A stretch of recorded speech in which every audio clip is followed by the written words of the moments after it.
want to come back in here, you can see he washes them out and so forth back there in the back. We've got a parts and we have to cut a hole because of the...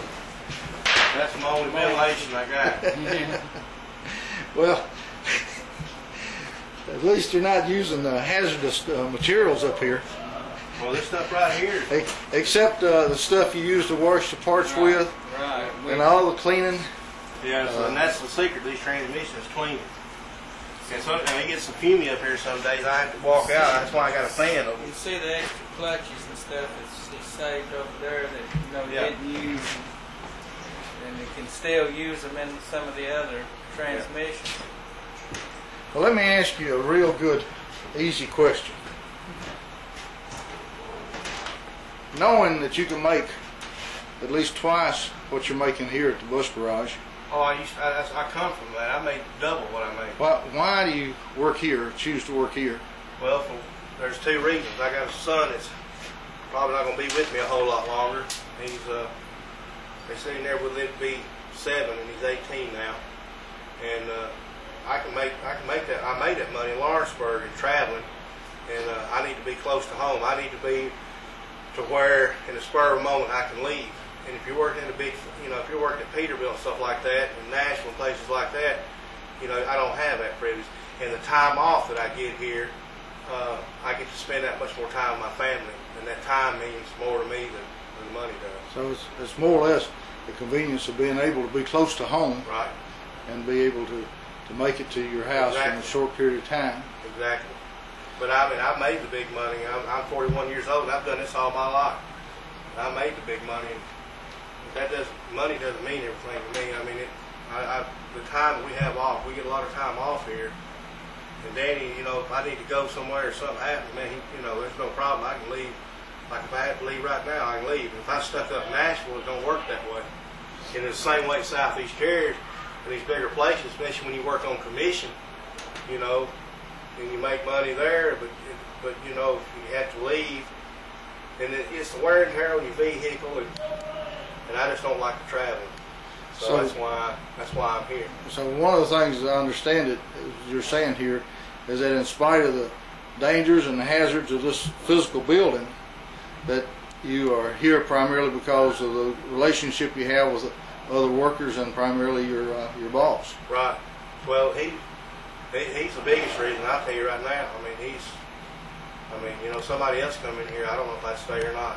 I wouldn't want to say that because I don't want to tell a lie. I don't know, but it'd probably be doubtful. This is a good guy right here. I mean, anything, he's a family. He cares about family. A lot of these other places, you're just a number. And like in a factory, they can care less about your family or whatever. They want that part run through, or they want that truck fixed, or whatever, But it's not that way here. We're a big family here. Okay. Somebody gets hurt or sick, and they had a benefit for me. I've been out of work off and on for the past 3 years. This was the first W-2 I got that I've been able to work all year long in the past, 4 years. He built me a ramp so I could come home from the hospital when they took my leg completely out. Danny built me a ramp so I'd have a way to get out of my house and go to physical therapy. And you ain't going to find that at Peterbilt. You're not going to find that, at these big money places.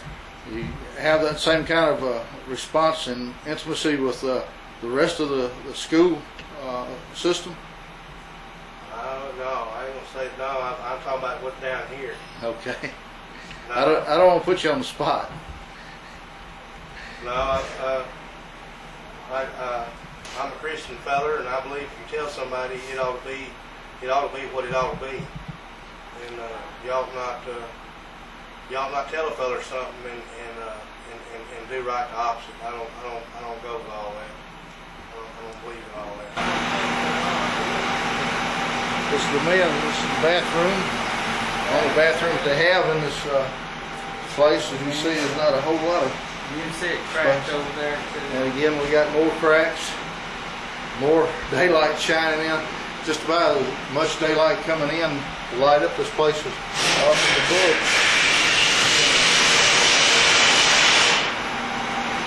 Looking around the shop. Got now. I just was told that these new buildings can't even fit in here. As you can see here, the older building is just about enough room to walk around the back of it and the bumper. And a new building can't even come in that close.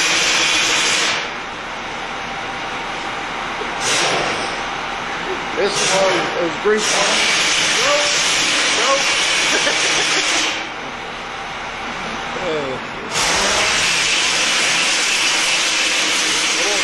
more openings, more cracks.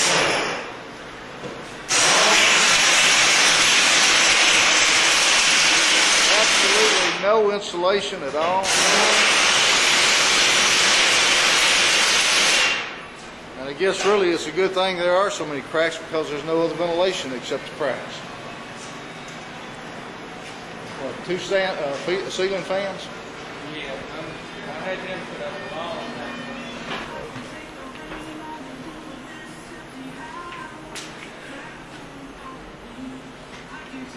They're rebuilding a motor in there. Yeah, I just did.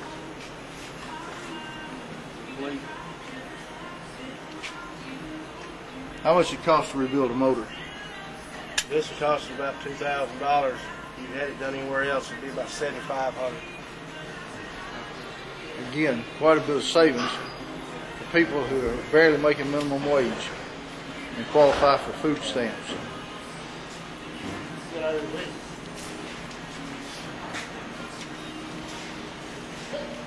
And this, of course, that's where we keep some of our parts, oil, transmission, filters, and oil filters. This is a tire room over here too. I think you got enough. Yeah, I can get in here. Wait, you got enough? Yeah, I got nothing here. I know, I moved the plug. That's all right. I just want to look around, see all your extra cracks and stuff. Well, they're right here on this wall. You look up there and see them going up zigzag right up there to the right of the heater. Uh-huh. It's a bunch. You just can't see them right here. This is a condition of block work that's holding the roof up.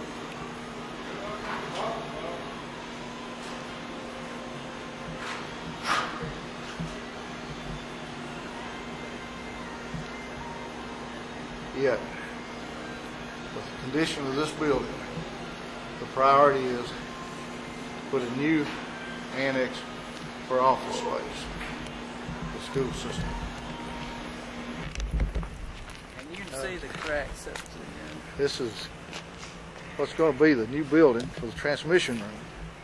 And you can see they got foundation, but not very much other than that. Now, what we're looking at is the cracks in the building where all that light was coming in on the inside. The building is absolutely unbelievable shape. All these broken parts of this wall are going to be the inner wall of the new transmission part.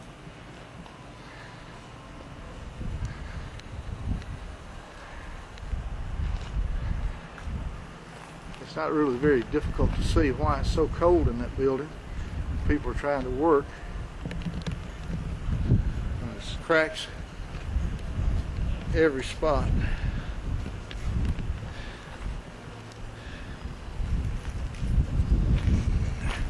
Broken windows.